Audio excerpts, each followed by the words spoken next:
औज़ुबिल्लाहिमिनश्शैतानिर्रजीम बिस्मिल्लाहिर्रहमानिर्रहीम।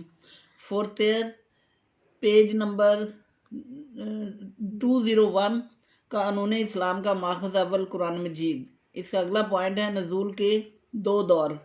नज़ूल कुरान का ज़माना दो अलग अलग हिस्सों में तकसीम है जो बाहम एक दूसरे से मुमताज़ हैं। पहला इस ज़माने से तो अलग रखता है जिसमें आपका क़याम मक्का मुअज़्ज़मा में था। ये कुल 13 साल 5 महीने और 13 दिन का ज़माना है, जिसकी इब्तिदा 17 रमज़ान 41 हिजरी से हुई और यकम रबीउल अव्वल 54 नबवी तक वो ख़त्म हो जाता है। इस मुद्दत में कुरान मजीद का जो हिस्सा नाज़िल हुआ इसको मक्की कहते हैं।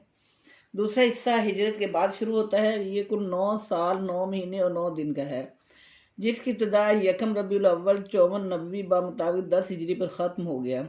इस दौर में जो आयतें और सूरतें नाज़िल हुई इनको मदनी कहते हैं। कुरान मजीद का मक्की हिस्सा कुल कुरान पाक का 2/3 और मदनी हिस्सा 1/3 है।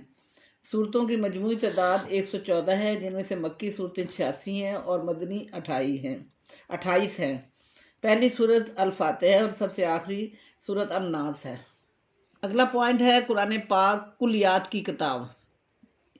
हमें ये बात फरामोश नहीं करनी चाहिए कि कुरान पाक सिर्फ अमसाल और किस्से की किताब नहीं या मसाले और किस्से की किताब नहीं है, बल्कि वो शख्सी इज्तमाही ज़िंदगी का एक मुकम्मल दस्तूर अमल भी है, जिसके बाद कोई और आसमानी किताब नाज़िल ना होगी।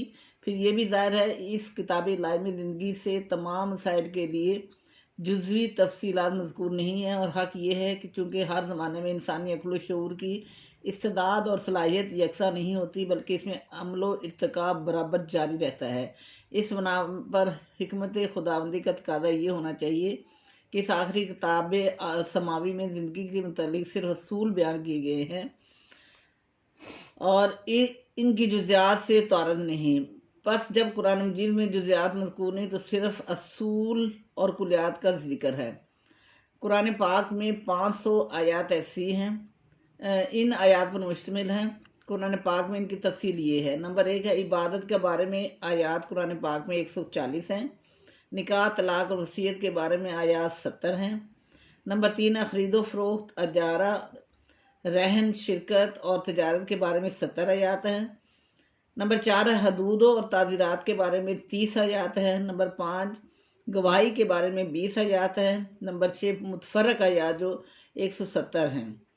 एक फ़कीह या मुज्तहिद के लिए लाजमी है कि वह इन आयात के बारे में इल्म रखता हो। इनमें से कौन सी आयत नासिख है और कौन सी मनसूख, कौन सी मुजम्मिल है और कौन सी मुफस्सिर। मुजम्मिल का मतलब होता है मुख्तसर और मुफस्सिर का मतलब तफसील से जो बयान की गई हो।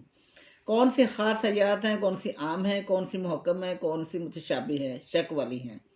अलावा ये जानना भी ज़रूरी है कि अमल में लाने के लिए जो बातें हैं वो किस दर्जे की हैं, फ़र्ज़, वाजिब, सुन्नत, मुस्तहब वगैरह। इस तरह जो ना करने से मुतल्लिक है इनकी नीयत क्या है, हराम है या मकरूह वगैरह। फ़िक़ी अहकाम के कुरानी असूल। अगला पॉइंट कुरान मजीद के असूल व कुलियात के बारे में गौर करने से मालूम होता है कि इसने फ़िक़ी अहकाम को कानूनी शक्ल देने में इंसानी तबीयत और मजाज के पेश नज़र दर्ज झेल असूलों को अपनी बुनियाद करार दिया।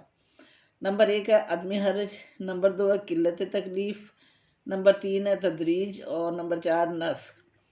नंबर 1 है अदम हर्ज। अरबी ज़ुबान में हर्ज के माने तंगी के हैं और अदम हर्ज के असूल से मुराद ये है कि शरीयत का बुनियादी असूल तंगी को दूर करता है। इसी असर की बुना पर कई रुखसतें, मसलन सफ़र के दौरान नमाज में कसर की और रोज़ा ना रखने की इजाज़त, बवक्त ज़रूरत हराम चीज़ की अबाहत और पानी दस्तयाब ना होने या बीमारी में इजाफे के खदशे के पेश नज़र वज़ू की बजाय तयम्मुम का मशरू होना वगैरह।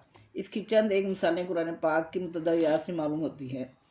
नंबर 1 सूरह बकरा में आयात है ला युकल्लिफुल्लाहु नफ्सन इल्ला वुस्अहा।